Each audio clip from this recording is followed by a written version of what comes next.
Well, it was just about 3 weeks ago that this guy's dad was sitting in that chair at this desk, not in Indy, but in New Orleans. Shedeur Sanders with us now in the flesh. Shedeur, welcome. How you doing? Doing great. Great to see you. Great to spend a little time. How you feeling a couple months removed from entering the NFL and finding out what your first team's going to be? I would say it's a day-by-day process. My most important thing right now is just getting better every day, getting stronger, getting in more shape. So that's the only thing I'm focused on right now, and I'm just ready to get to a team, really. Take me to childhood, right? Yeah. Right. Well, when I heard that you were coming up the ranks, I was like, man, well, he must be fast. I can't wait to see him. No, I got my speed from my mom. Your dad said the same thing. He said the same thing. Those mama's genes right there. That's what your mom said. It is. But off of that, when did you realize you were like a gifted thrower that can like, oh, damn, I got a little more pep on the ball than the normal kid in the neighborhood? So from the beginning, the reason why I was a quarterback because I was a great leader, and I could relate to different people by just being in overall different situations. So getting the best of both worlds in life. So Right. my dad had us grow up, privileged a little bit all up until one point. Then Yeah. he moved us to the inner city. So then that's what got us that dog mentality. That's what got us like, it's do or die. You got to make it out. Damn. So that's how. So he threw us right into the fire.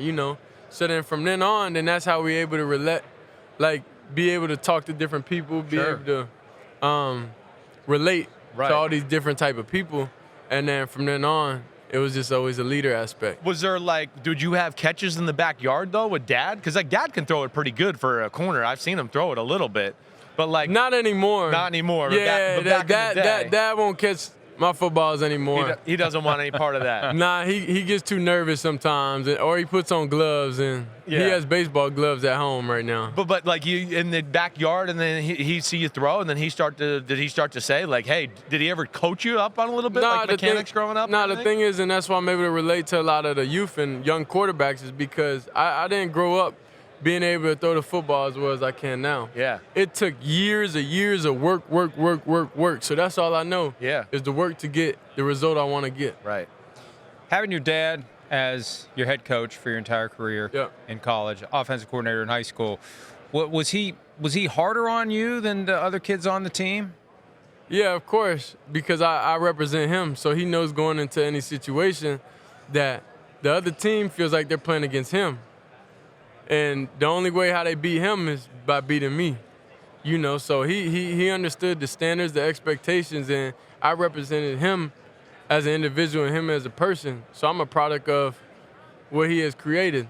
So that's why he always hold me to the utmost standards. So playing for any other coach or everything else, they'll get nothing but the best version of me, because I'm not just playing for myself, I'm playing for the name on my back.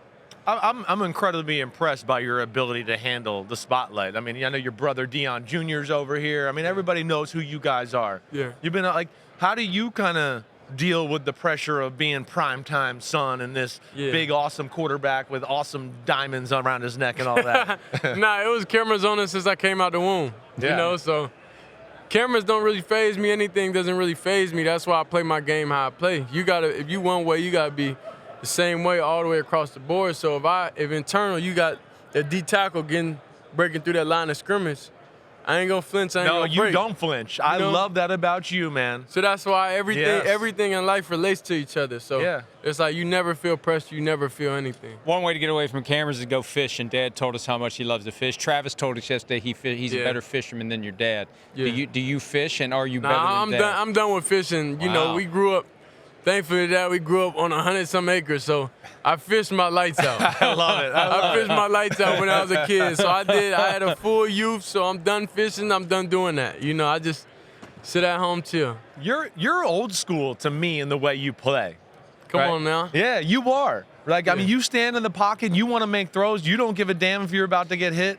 Growing up, who do you model your game after? Who did you watch? Tom Brady. Yeah? Yeah. I'm able to see what he has done and mentally, how he was able to beat people with the mind. So it's physically. That's why he was able to play to the year he was able to play. Right. So that's why I inherit those type of abilities, and I see what he doing. Okay, I add this to the game, and that's why I know I'm not at my best product yet. I'm nowhere near where I need to be and where I want to be and where I desire to be, because it's certain things going into the offseason you have to work on, you have to grow at, you have to be able to indulge in one step at a time. Other than your dad, who's been advising you, getting you ready for what's to come when you get to the NFL? I would say just to be able to just debrief and decompress and everything, it was Mike Vick. He's somebody that I talk to because he knows the ups, the downs, and everything about this game. So I'm able to have a conversation with him, and he's able to give me all the insight and the knowledge that he has, that where he did good, where he went wrong, on how he should have did this. So that's why I'm thankful to have a mentor like him also. Let me see you grip that ball. How you liking the NFL ball so far? Good. This was not. That's not a good one here. This isn't a good one, but thankful for my Let me see you Colorado grip it too, so I can see staff. how you grip it. I like to see So there we go. We got 1, and he's a little under, barely touching 1 and under 4. Okay, I always like to ask guys how they grip it, how they like the new NFL football. He was giving the equipment staff a shout out for getting his footballs ready. Sorry, my bad. Shout out to you, equipment I staff. only have limited time with you. I got to get it in. Shout out to you, equipment staff, for butting the footballs the right way. Yeah. And the balls I got in the room is amazing. Yeah, they're really good. All right, so you're obviously talked about being a top pick in the draft, and you're being dissected. What's one thing, like, in your game you look at to go, I want to be better, right? Like footwork drops. Yeah. That's consistently. Sometimes I know I drift in the pocket. Sometimes I'm a product of kind of what I had to adjust to. I know your pass protection sucked. I'll say it for you. I mean, I ain't gonna lie. I like my old lineman though. I still love my old lineman. I know you for do. Whatever. Yeah. But you know, sometimes we wasn't all on the same page. So it's something that you can't coach. Like, of course I want to take 3 in the hits, but if that's not the situation you given, then you gotta make something happen. Yeah, right. So going into these franchises, if you have a top pick, then obviously it's okay. It's some problems or some dysfunction going on in the facility or the team or anything like that. Of course.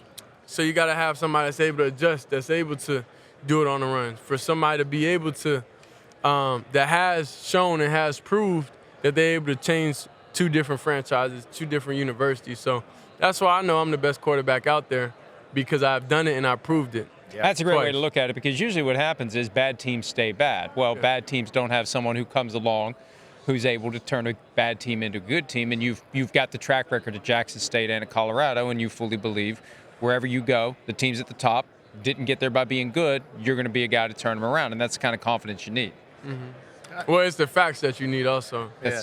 So it's not about confidence. You confidence when you know when it's facts behind it. When I know I've done it, not once but that's twice. where confidence comes from. Otherwise it's just, a stupid dream. You've got the confidence because you have proven it.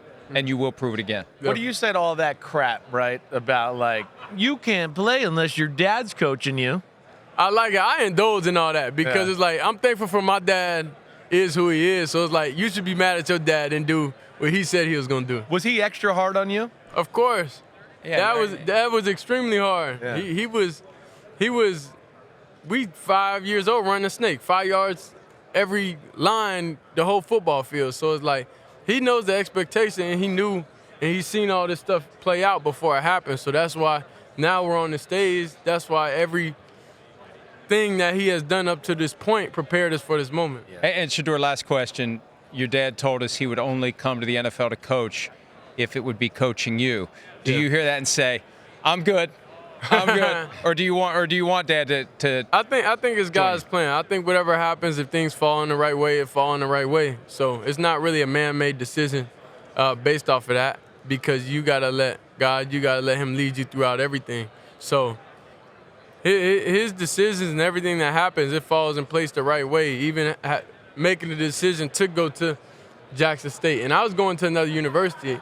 And that's why I feel like people forget. Like, you know I had every offer in the world, right? Yeah. You know, I do. Right. I know people think you had nothing and you just went to Jackson State. I didn't have to go. Right. You know, I chose to. Right. So then for a purpose, because I don't just live for myself, it's for a purpose and for a bigger vision and dream. So that's why each part of my life was stepping stones and got me to this point where I am now.